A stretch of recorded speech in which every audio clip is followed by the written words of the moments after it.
Murry had a subtle leadership style. He would sit back, he would make suggestions, he would imply certain ways of doing things, but he also allowed you to make your own mistakes. He used his nose. I learned to use my nose too, because he knew who was genuine and who was not.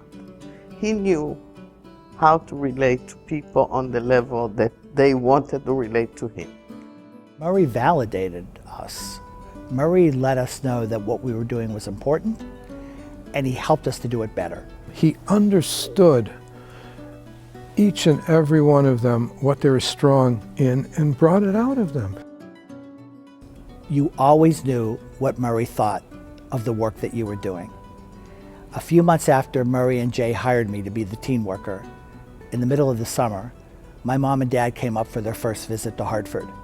And Murry met them in the lobby, put his arms around them, pulled them close, and whispered to them, "Your son is a winner." It made me feel great. They were so proud. He really reached out. He treated everyone with respect. The consummate professional. Totally about equality across the board. Terrific at programming. Built a great staff. If they took a vote, they would say that he was the top man in the field. When you sat with Murry, if you paid attention, he was mentoring you, he was teaching you. He was a social worker's social worker. His leadership style was a very low-key one, and one that it took me many years to begin to understand and emulate.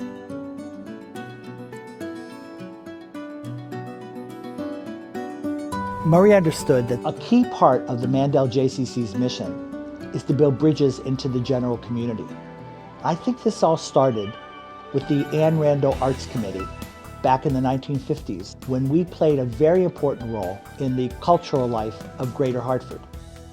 That was a major commitment. The free evenings in theater that were innovated under his leadership, I don't think it would have happened without Murry. It was clear that a larger JCC was needed to follow the Jewish community into West Hartford. And it was his vision, along with architects Norman Fletcher and Walter Gropius, to design a building that truly responded to the diverse needs of the Jewish community. More than he helped design the building, he was intimately involved with the configuration of the building, the size of the spaces, how the spaces worked together. Did Murry love one part of the building more than the other? It was the theater.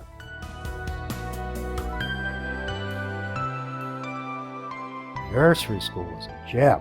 It was so popular that when your kid was born, you needed to sign that kid up for the 2-year-old program, or that kid wasn't going to get in.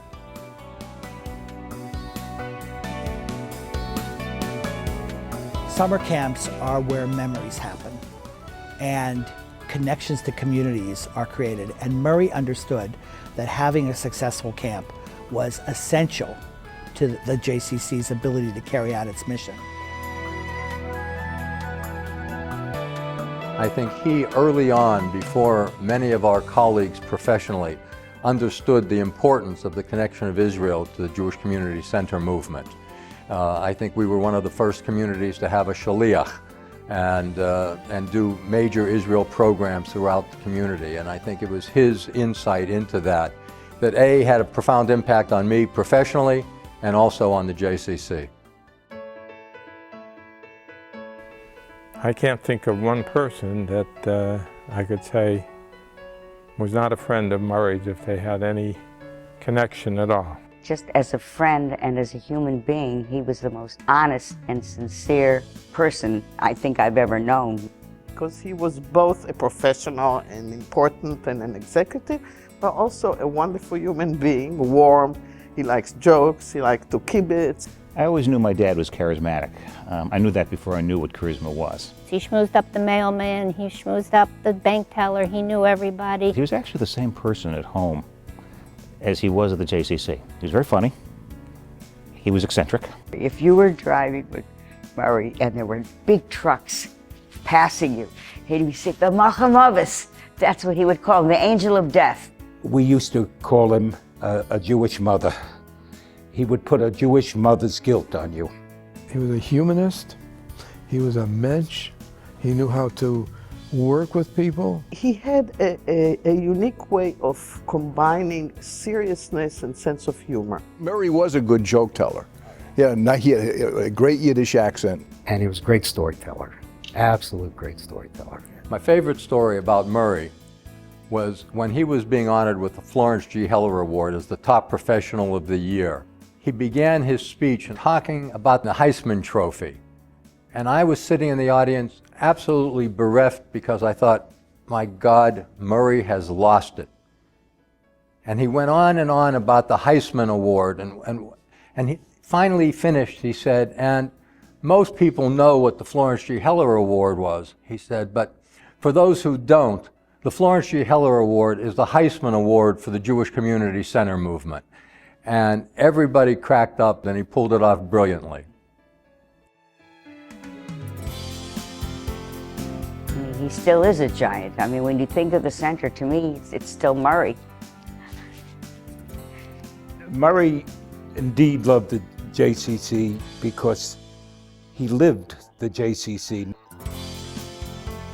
I mean, this is a phenomenal institution. I am so proud of where it is today. But it couldn't be where it is today without the foundation that he laid, a foundation of philosophy, of team building, of staff building, because the lessons of Murry Shapiro have passed from la door of a door from generation to generation.